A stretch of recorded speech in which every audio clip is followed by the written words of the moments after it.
ओम शांति। आज बाबा के 20 दिसंबर 2020 के अव्यक्त महावाक्य हैं, जिसकी रिवाइज डेट है 20 मार्च 1987। आज की मुरली में बाबा ने स्नेह और सत्यता की अथॉरिटी का बैलेंस क्या है, ये बैलेंस समझाया। बाबा ने कहा कि जहाँ सत्यता है, सत्यता की शक्ति महान शक्ति है। बाबा सत्य है, सत्य बाप, सत्य शिक्षक, सत्य गुरु है। सत्य के दो अर्थ हैं, एक सत्य और दूसरा अविनाशी। बाबा की महिमा में कहा जाता है सत्यम शिवम सुंदरम। सत्य के लिए कहते हैं सच की नाव हिलेगी डुलेगी, डूब नहीं सकती। बाबा ने कहा इस समय आप सत्यता की अथॉरिटी वाली आत्माएं हो। आपको सत्य बाप मिला, सत्य ज्ञान मिला, सत्य प्राप्तियां हुई, सत्य याद शक्तियां प्राप्त हुई। तो आपके अंदर स्नेह के साथ साथ अथॉरिटी भी होनी चाहिए। अथॉरिटी, उसमें नम्रता भी चाहिए। जितना जितना आप सत्य स्वरूप में स्थित होते हैं, तो सत्य के लिए गायन है कि सच वाला नाचता रहेगा। सत्यता वाला कभी मुरझाएगा नहीं, कहीं उलझेगा नहीं, कहीं घबराएगा नहीं। उसके अंदर सामना करने की ताकत होगी। बाबा ने कहा इस समय जबकि आपको सत्य बाप मिला, सत्य ज्ञान मिला, सत्य स्वरूप का ज्ञान मिला, आपने समझ लिया कि मेरा बाबा आ गया। सभी आत्माएं भी ये चीज़ महसूस करें कि मेरा बाबा आ गया। आप सब परिवार में रहते भी सरेंडर स्थिति में रहते हो। सरेंडर अर्थात श्रीमत के अंडर कार्य करने वाले।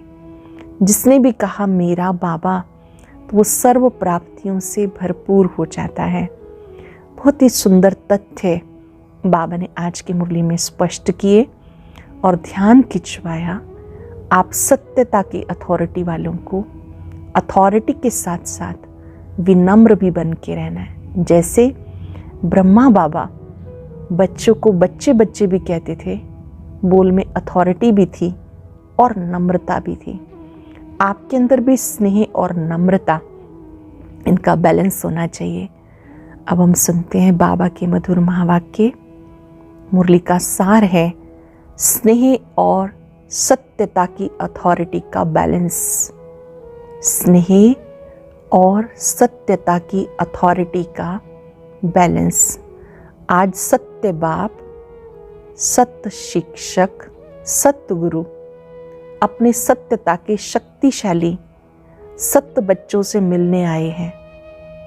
सबसे बड़े ते बड़ी शक्ति व अथॉरिटी सत्यता की है। सबसे बड़ी शक्ति सत्यता की है। सत्य शब्द के दो अर्थ हैं, एक सत्य अर्थात सत्य, दूसरा सत्य अर्थात अविनाशी। दोनों अर्थ से सत्यता की शक्ति सबसे बड़ी है। बाप को सत्य बाप कहते हैं। बाप तो अनेक हैं, लेकिन सत्य बाप एक है। सत्य शिक्षक, सत्य गुरु एक ही है। सत्य को ही परमात्मा कहते हैं, अर्थात परमात्मा की विशेषता सत्य है। आपका गीत भी है, सत्य ही शिव है, शिव ही सुंदर।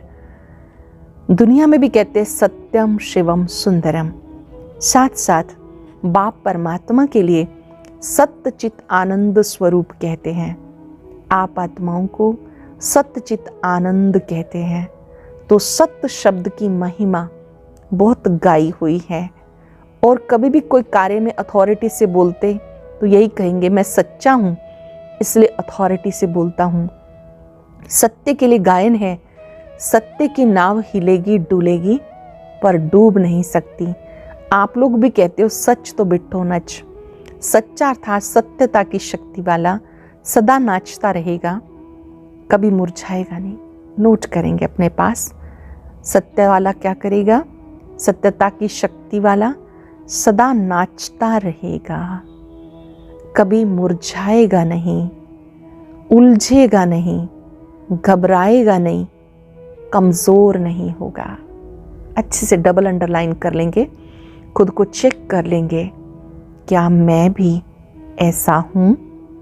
सदा नाचने वाला, कभी मुरझाना नहीं, उलझना नहीं, घबराना नहीं, कमज़ोर नहीं, सत्यता की शक्ति वाला, सदा खुशी में नाचता रहेगा, शक्तिशाली होगा, सामना करने की शक्ति होगी, इसलिए घबराएगा नहीं। सत्यता को सोने के समान कहते हैं, असत्य को मिट्टी के समान। सत्यता को सोने के समान कहते हैं, असत्य को मिट्टी के समान। भक्ति में भी जो परमात्मा की तरफ लगन लगाते हैं उनको सत्संगी कहते हैं, सत्य का संग करने वाले हैं। और लास्ट में जब आत्मा शरीर छोड़ती है तो क्या कहते हैं? सत्य नाम संग है। तो सत्य अविनाशी, सत्य सत्य है। सत्यता की शक्ति महान शक्ति है। सत्यता की शक्ति महान शक्ति है। वर्तमान समय मेजॉरिटी लोग आप सबको देखकर क्या कहते हैं? इनमें सत्यता की शक्ति है, तब इतना समय वृद्धि करते हुए चल रहे हैं। इनमें सत्यता की शक्ति है, इसलिए इतने समय से वृद्धि करते हुए चल रहे हैं। सत्यता कभी हिलती नहीं, अचल होती है। सत्यता वाला अचल होता है। सत्यता वृद्धि को प्राप्त करने की विधि है। सत्यता की शक्ति से सतयुग बनाते हो, स्वयं भी सत्य नारायण, सत्य लक्ष्मी बनते हो। सत्यता की ताकत से क्या क्या होता है? सतयुग बनाते हो, स्वयं भी सत्य नारायण, सत्य लक्ष्मी बनते हो। ये सत्य ज्ञान है, सत्य बाप का ज्ञान है, इसलिए दुनिया से न्यारा प्यारा है। सत्य बाप का सत्य ज्ञान है, इसलिए दुनिया से न्यारा प्यारा है। तो आज बाप दादा सब बच्चों को देख रहे हैं कि सत्य ज्ञान की, सत्यता की अथॉरिटी कितनी धारण की है। सत्य ज्ञान की जो अथॉरिटी है वो कितनी धारण की है। सत्यता हर आत्मा को आकर्षित करती है। चाहे आज की दुनिया झूठ खंड है, सब झूठ है, अर्थात सब में झूठ मिला हुआ है, फिर भी सत्यता की शक्ति वाले विजयी बनते हैं। सत्यता की प्राप्ति खुशी और निर्भयता है। सत्यता की प्राप्ति खुशी और निर्भयता है। सत्य बोलने वाला सदा निर्भय होगा, उसे कभी भय नहीं होगा। जो सत्य नहीं होगा उसको भय जरूर होगा। तो आप सभी सत्यता की शक्तिशाली श्रेष्ठ आत्माएं हो। आप सभी सत्यता की श्रेष्ठ शक्तिशाली आत्माएं हो। सत्य ज्ञान, सत्य बाप, सत्य प्राप्ति, सत्य याद, सत्य गुण, सत्य शक्तियां सर्व प्राप्ति है। क्या क्या प्राप्त है? सबसे पहले ज्ञान मिला, ज्ञान से भगवान मिला और बाबा से हुई सर्व प्राप्तियां। सत्य याद, सत्य गुण, सत्य शक्तियां ये प्राप्त हुई। तो इतनी अथॉरिटी का नशा रहता है। अथॉरिटी का अर्थ अभिमान नहीं, ध्यान से समझेंगे। अथॉरिटी का अर्थ अभिमान नहीं है। जितना बड़े से बड़ी अथॉरिटी, उतना उनकी वृत्ति में रूहानी अथॉरिटी रहती है। वाणी में स्नेह और नम्रता। अथॉरिटी है तो उसकी निशानी वाणी में स्नेह और नम्रता, ये अथॉरिटी की निशानी है। ये बड़ी यूनिक बात है, विशेष बात है। जहाँ सत्यता है तो सत्यता की अथॉरिटी वाला अभिमानी नहीं होगा, बल्कि वाणी में स्नेह और नम्रता होगी। जैसे आप लोग वृक्ष का दृष्टांत देते हो, वृक्ष में जब संपूर्ण फल की अथॉरिटी आ जाती है तो वृक्ष झुकता है, अर्थात निर्माण बनने की सेवा करता है।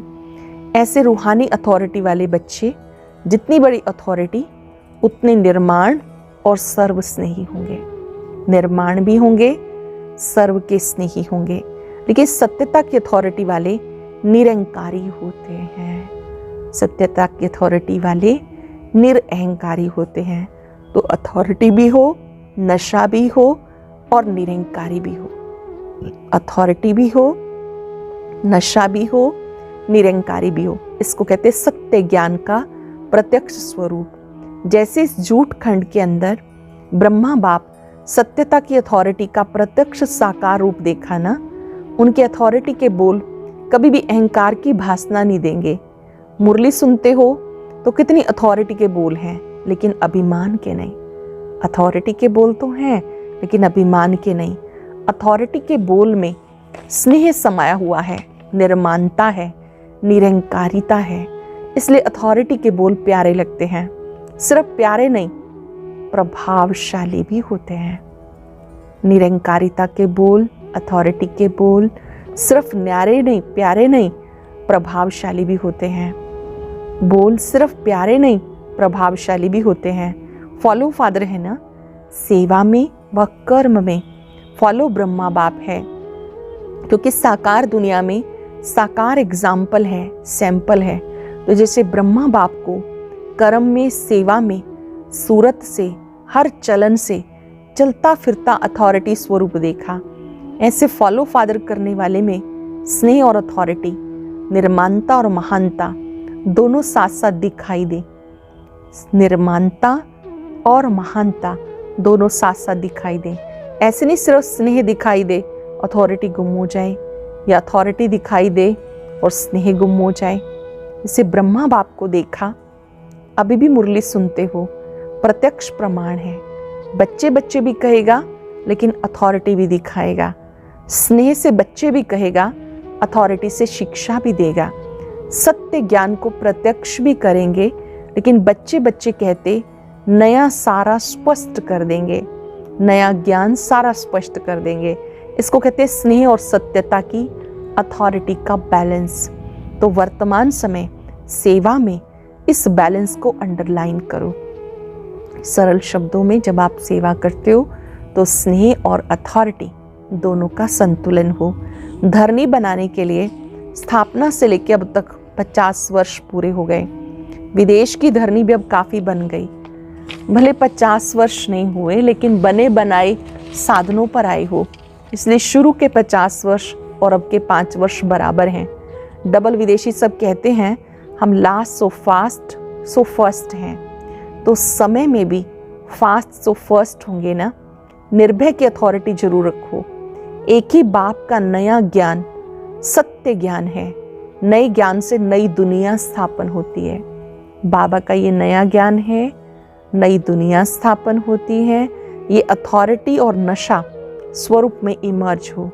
50 वर्ष तो मर्ज रखा, लेकिन इसका अर्थ ये नहीं कि जो भी आए उसको पहले से नए ज्ञान की नई बातें सुना के कंफ्यूज कर दो।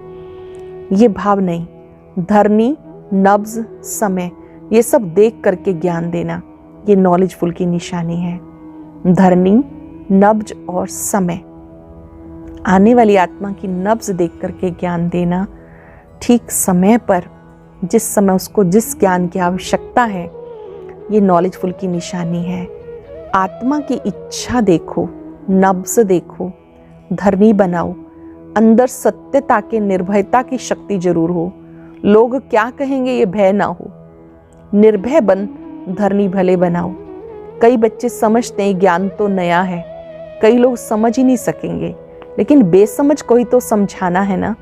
ये जरूर है, जैसा व्यक्ति वैसे रूपरेखा बनानी पड़ती है, लेकिन व्यक्ति के प्रभाव में नहीं आओ।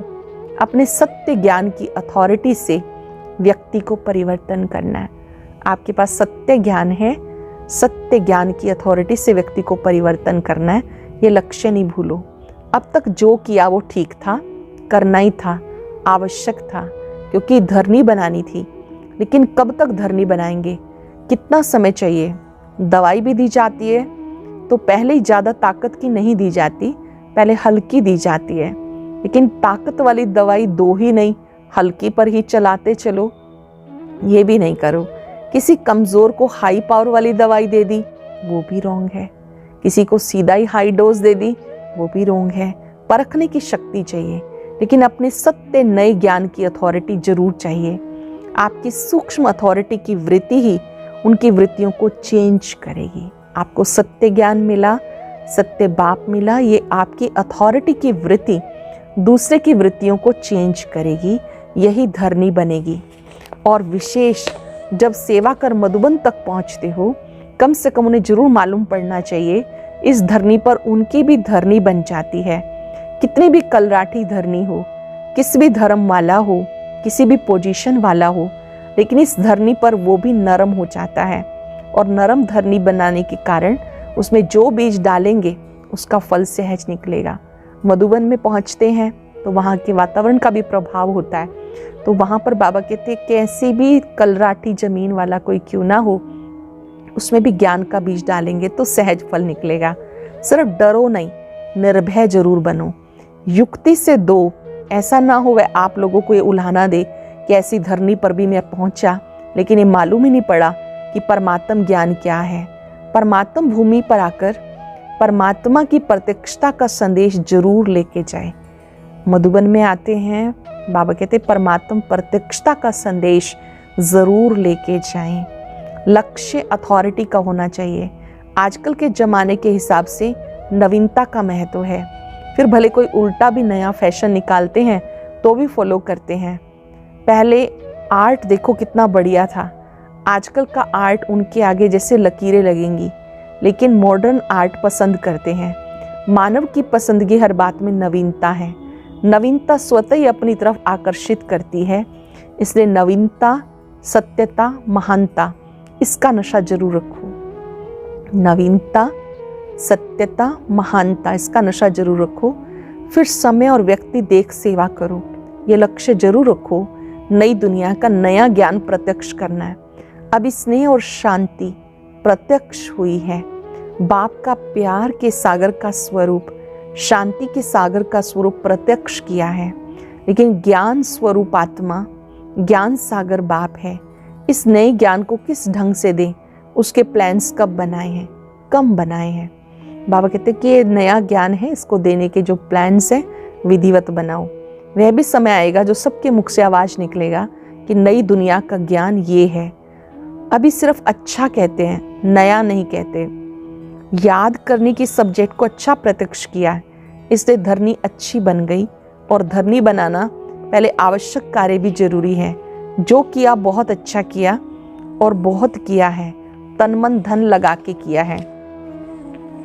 इसके लिए बाबा ऑफरिंग देते हैं। जितना कार्य किया है बहुत अच्छा किया है, उसकी बाबा ऑफरिंग देते हैं। पहले जब विदेश में गए थे तो ये त्रिमूर्ति के चित्र पे समझाना कितना मुश्किल समझते थे। अभी त्रिमूर्ति के चित्र पे आकर्षित होते हैं। सीढ़ी का चित्र भारत की कहानी समझते थे, लेकिन विदेश में इस चित्र पर आकर्षित होते हैं। तो जैसे प्लान बनाए कि नई बात किस ढंग से सुनाएं, तो अब भी इन्वेंशन करो। ये नहीं सोचो कि ये तो करना ही पड़ेगा। नहीं, बाप दादा का लक्ष्य सिर्फ ये है कि नवीनता के महानता की शक्ति धारण करो, इसको भूलो नहीं। नवीनता के महानता की शक्ति धारण करो, इसे भूलो नहीं। दुनिया को समझाना है, दुनिया की बातों से घबराओ नहीं। अपना तरीका इन्वेंट करो, क्योंकि इन्वेंटर बाप के बच्चे हो ना, आप इन्वेंट करने वाले हो, नई नई खोज करने वाले हो। सेवा के प्लान्स बच्चे ही जानते हैं। जैसा लक्ष्य रखेंगे वैसा प्लान अच्छे से अच्छा बन जाएगा। और सफलता तो जन्म सिद्ध अधिकार है, इसलिए नवीनता को प्रत्यक्ष करो। जो भी ज्ञान की ये बातें हैं उसे स्पष्ट करने की विधि आपके पास बहुत अच्छी है। जो भी ज्ञान की गुह्य बातें हैं उन्हें स्पष्ट करने की विधि बहुत अच्छी है और स्पष्टीकरण है। एक एक पॉइंट को लॉजिकल स्पष्ट कर सकते हो। अपनी अथॉरिटी वाले हो। कोई मनों में या कल्पना की बातें तो है नहीं, यथार्थ है, अनुभव है। अनुभव की अथॉरिटी, नॉलेज की अथॉरिटी, सत्यता की अथॉरिटी। अनुभव की अथॉरिटी, नॉलेज की अथॉरिटी, सत्यता की अथॉरिटी। कितनी अथॉरिटीज़ हैं। तो अथॉरिटी और स्नेह दोनों को साथ साथ कार्य में लगाओ। बाप दादा खुश है, मेहनत से सेवा करते करते इतनी वृद्धि को प्राप्त किया, करते रहेंगे। चाहे देश चाहे विदेश, देश में भी व्यक्ति और नब्ज देखकर सेवा करने में सफलता है। जहाँ भी सेवा करो, बाबा कहते नब्ज देख करके सेवा करो, व्यक्ति की नब्ज देखकर सेवा करो। विदेश में भी इस विधि से सफलता है। पहले संपर्क में लाते हो, ये धरनी बनती है। संपर्क के बाद फिर संबंध में लाओ। सिर्फ संपर्क तक छोड़ नहीं दो, लास्ट में लाकर फिर उनको बुद्धि से समर्पित कराओ। यह लास्ट स्टेज। पहले बाबा कहते संबंध में लाओ, फिर संपर्क में लाओ, छोड़ नहीं दो, फिर उनको समर्पित कराओ। संपर्क में लाना भी आवश्यक है, फिर संबंध में लाना है। पहले अपने संपर्क में लाओ, फिर संबंध में लाओ। संबंध में आते आते समर्पण बुद्धि हो जाए कि जो बाबा ने कहा वही सत्य है। फिर क्वेश्चन नहीं उठते, जो बाबा कहता वही सही है, क्योंकि अनुभव हो जाता है, फिर क्वेश्चन समाप्त हो जाते हैं। इसको कहते हैं समर्पण बुद्धि। जब अनुभव हो जाता है जो बाबा कह रहा है वही सत्य है, तो प्रश्न सारे समाप्त हो जाते हैं, जिसमें सब स्पष्ट अनुभव होता है। लक्ष्य रखो, समर्पण बुद्धि तक लाना अवश्य है। किसी को भी समर्पण तक लाना अवश्य है, तब कहेंगे माइक तैयार हुए। माइक क्या आवाज करेगा? सिर्फ अच्छा ज्ञान है इनका, इतना नहीं, ये नया ज्ञान है, नई दुनिया लाएगा, ये आवाज हो। ये नया ज्ञान है, नई दुनिया लाएगा, ये आवाज हो, तब कुंभकर्ण जागेंगे। नहीं तो सिर्फ आंख खोलते हैं, बहुत अच्छा कह के फिर नींद आ जाती है। इसलिए जैसे स्वयं बालक सो मालिक बन गए, ऐसे बनाओ। बेचारों को सिर्फ साधारण प्रजा तक नहीं लाओ, लेकिन राज्य अधिकारी बनाओ। सिर्फ साधारण प्रजा तक नहीं लाओ, उनको राज्य अधिकारी बनाओ। उसके लिए प्लान बनाओ, किस विधि से करो जो कंफ्यूज भी ना हो और समर्पण बुद्धि भी हो जाए। इस तरह से समझाओ कि वो कंफ्यूज भी ना हो और समर्पण बुद्धि हो जाए, नवीनता भी लगे, उलझन भी अनुभव ना करे, स्नेह और नवीनता की अथॉरिटी लगे। अब तक जो रिजल्ट रही, सेवा की विधि रही, ब्राह्मणों की वृद्धि रही, वो बहुत अच्छा है, क्योंकि पहले बीज को गुप्त रखा, वो भी आवश्यक है। बीज को गुप्त रखना होता है, बाहर रखने से फल नहीं देता। धरनी के अंदर बीज को रखना होता है, लेकिन अंदर धरनी में ही ना रह जाए, बाहर प्रत्यक्ष फल स्वरूप बने। ये आगे की स्टेज है, समझा? लक्ष्य रखो, नया करना है। ऐसे नहीं कि इस वर्ष हो ही जाएगा, लक्ष्य बीज को बाहर प्रत्यक्ष करेगा। ऐसे नहीं सीधा जाके भाषण करना शुरू कर दो, पहले सत्यता की शक्ति की भासना दिलाने के भाषण करने पड़ेंगे। पहले सत्यता की शक्ति की भासना दिलाने के भाषण करने पड़ेंगे। आखिर वो दिन आए, ये सबके मुख से निकले। जैसे ड्रामा में दिखाते हो, सब धर्म वाले मिलके कहते हैं हम सब एक हैं, एक के हैं। वह ड्रामा दिखाते हो, ये प्रैक्टिकल में स्टेज पर सब धर्म वाले मिलकर एक ही आवाज में बोले, एक बाप है, एक ही ज्ञान है, एक ही लक्ष्य है, एक ही घर है, यही है। ये आवाज आना चाहिए, सबके दिल से आवाज आना चाहिए। एक बाप है, एक ही ज्ञान है, एक ही लक्ष्य है, एक ही घर है, और यही है। ये आवाज आना चाहिए। ऐसा लक्ष्य जब बेहद की स्टेज पर आए, तब प्रत्यक्षता का झंडा लहराएगा, और उस झंडे के नीचे सब गीत गाएंगे, सबके मुख से निकलेगा बाबा हमारा। तब कहेंगे प्रत्यक्ष रूप से शिवरात्रि मनाई। बाबा ने कहा तब सबके मुख से निकलेगा कि हमने प्रत्यक्ष रूप से शिवरात्रि मनाई। अच्छा, तो यहाँ सरेंडर जो होते हैं, ब्रह्मा कुमार कुमारी बन सेवा करते हैं, चाहे देश चाहे विदेश। कोई क्रिश्चियन कुमार कुमारी या बौद्ध कुमार कुमारी बनकर सेवा तो नहीं करते हो, बीके बनकर सेवा करते हो। तो सरेंडर ब्राह्मणों की लिस्ट में हो। अब औरों को भी कराना है। आप सरेंडर हुए, समर्पित हुए, औरों को भी कराना है। मर जीवा बन गए, ब्राह्मण बन गए। बच्चे कहते मेरा बाबा, बाबा कहते तेरा हो गया, तो सरेंडर हो गई। चाहे प्रवृत्ति में चाहे सेंटर पर, जिसने भी दिल से कहा मेरा बाबा, तो बाबा ने अपना बनाया। ये दिल का सौदा है, मुख का सौदा नहीं, दिल का सौदा है। सरेंडर माना श्रीमत के अंडर रहने वाले। सारी सभा सरेंडर है ना, इसलिए फोटो भी निकाला। अब चित्र में भी आ गए तो बदल नहीं सकते। परमात्म घर में चित्र हो जाए, ये कम भाग्य नहीं, ये स्थूल फोटो नहीं, बाप के दिल में फोटो निकल गया।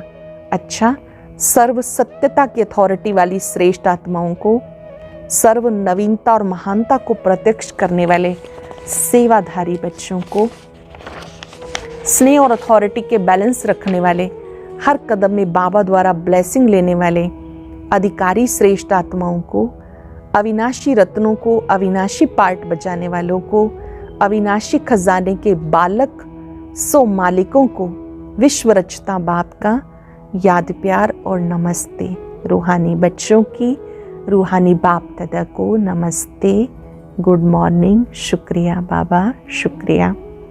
आज का वरदान, मन के मौन से सेवा की नई इन्वेंशन निकालने वाले सिद्धि स्वरूप भव। मन के मौन से सेवा की नई इन्वेंशन निकालने वाले सिद्धि स्वरूप भव। जैसे पहले पहले मौन व्रत रखा था तो सब फ्री हो गए थे, टाइम बच गया था। ऐसे अब मन का मौन रखो जिससे व्यर्थ संकल्प आए ही नहीं। जैसे मुख से आवाज ना निकले वैसे व्यर्थ संकल्प ना आए, यह है मन का मौन। व्यर्थ संकल्प ना आए, यह है मन का मौन, तो समय बच जाएगा। इस मन के मौन से सेवा की ऐसी नई इन्वेंशन निकलेगी जो साधना कम, सिद्धि ज्यादा होगी। जैसे साइंस के साधन सेकंड में विधि को प्राप्त कराते हैं, ऐसे साइलेंस के साधना द्वारा सेकंड में विधि प्राप्त होगी। सरल शब्दों में मन का मौन भी रखना है और व्यर्थ नहीं बोलना। व्यर्थ बोल का भी मौन रखेंगे तो नई नई विधियां टच होंगी। स्लोगन है, जो स्वयं समर्पित स्थिति में रहते हैं सबका सहयोग उसके आगे समर्पित होता है। जो स्वयं समर्पित स्थिति में रहते हैं उन्हें सबका सहयोग स्वतः ही प्राप्त होता रहता है। आज हम सब अभ्यास करेंगे, मैं सत्यता की अथॉरिटी वाली आत्मा हूं। मैंने सत्य बाप को जाना, सत्य शिक्षक को जाना,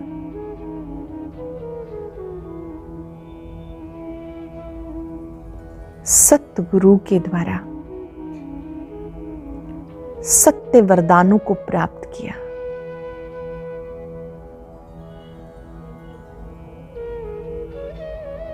सत्यता की अथॉरिटी वाला कभी मुरझाएगा नहीं, घबराएगा नहीं, उलझेगा नहीं।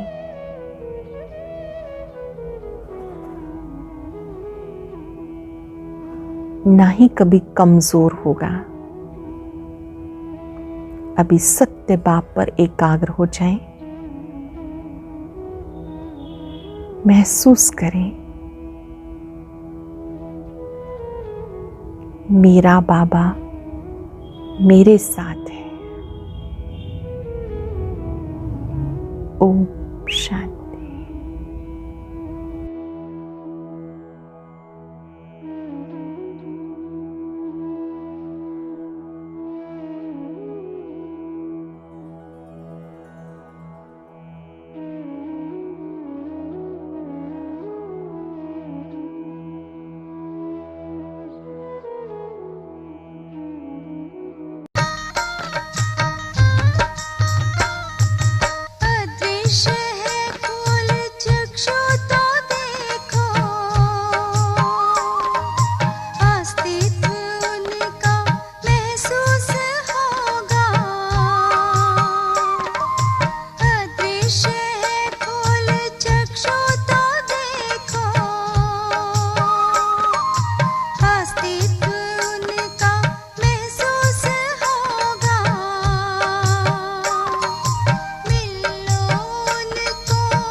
को जगा लो विवेक, सारे जग का कर्णधार हो। मुरली की तान बज रही,